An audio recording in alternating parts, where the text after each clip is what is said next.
Okay, so if you're in the nonprofit world, you know exactly what I'm talking about. The tax rules can feel like this impossible maze, right? Well, what if we could just slice right through the middle of it? That's what we're going to do. In the next few minutes, we're going to break down all those confusing layers of nonprofit tax status so you know exactly where your organization stands and, more importantly, why it matters so much. All right, let's kick things off with a question that honestly trips up so many people. It's probably one of the most common and costly assumptions out there. So picture this.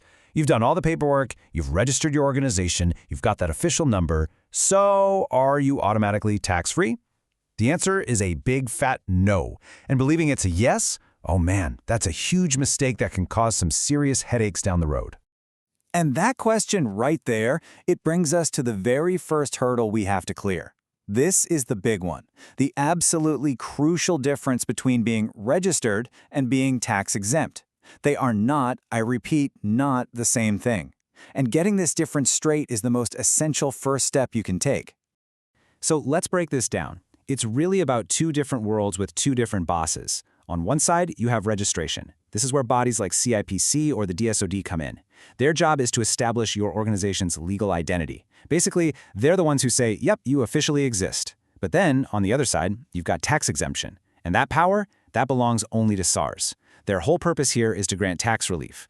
So if you want a simple way to remember it, think of it like this. One process makes you legal, but the other one is what can make you tax-free. Okay, so if registration doesn't make you tax-free, what does? How do you get that sweet tax relief? Well, the first layer of protection you need to know about is kind of like a shield for your organization itself, and it's called Public Benefit Organization Status, or PBO for short. So what in the world is a PBO, a public benefit organization?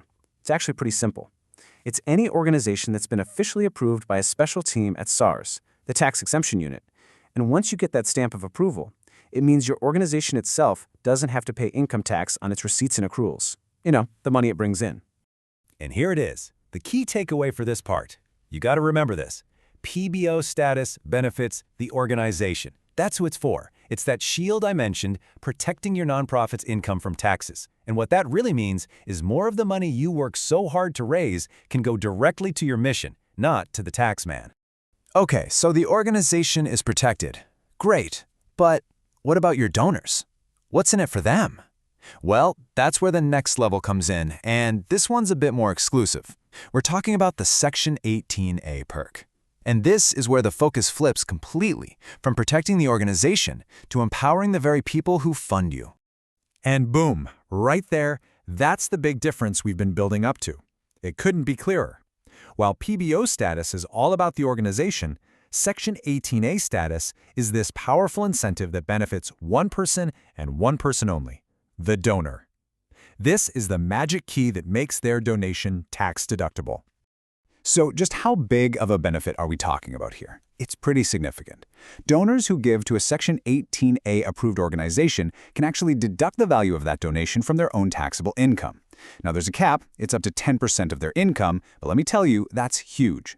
For so many funders, both big companies and individuals, this is the make or break factor when they're deciding where their money's going to go. Okay, so this brings us to what I like to call the golden rule of the nonprofit tax world.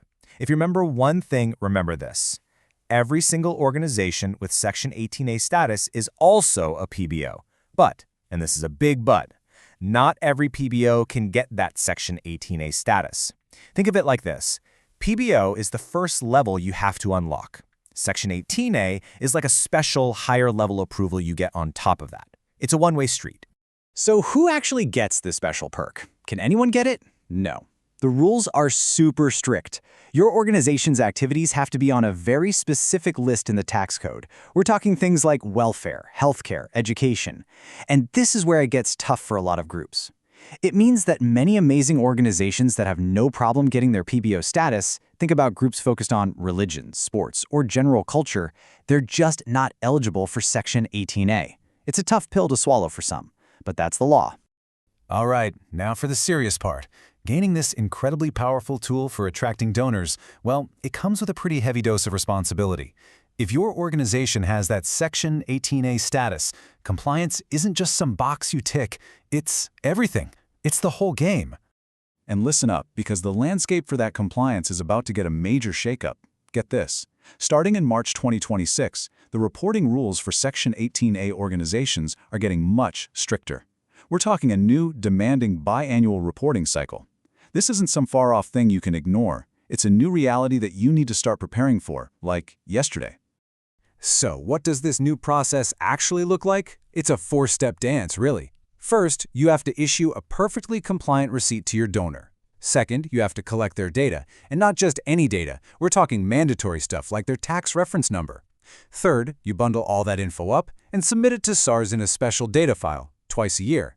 And finally, here's the magic. SARS takes your data and automatically plugs it into the donor's tax return. It's a totally closed loop. But here's the catch. If you mess up your part, your donors lose their deduction. The pressure is on. And finally, let's just cover a couple of ground rules that apply to everyone, no matter what you're applying for. Whether you just want PBO status or you're going for the whole Section 18A shebang, these are non-negotiable. First, your founding documents, your Constitution or MOI. They must have specific SARS-compliant clauses baked right in. And second, and this is a big one, your organization has to be run by at least 3 unrelated people who have fiduciary responsibility. No family businesses running the show here. So, when you boil it all down, it really comes to a huge strategic trade-off, doesn't it? On one hand, Section 18A status is without a doubt one of the most powerful tools you can have to attract funding. But on the other hand, it now comes with this significant and growing administrative headache. So it leaves us with a really crucial question for you, for every nonprofit leader out there to think about. Is that incredible power to attract donors truly worth the ever-increasing price of compliance?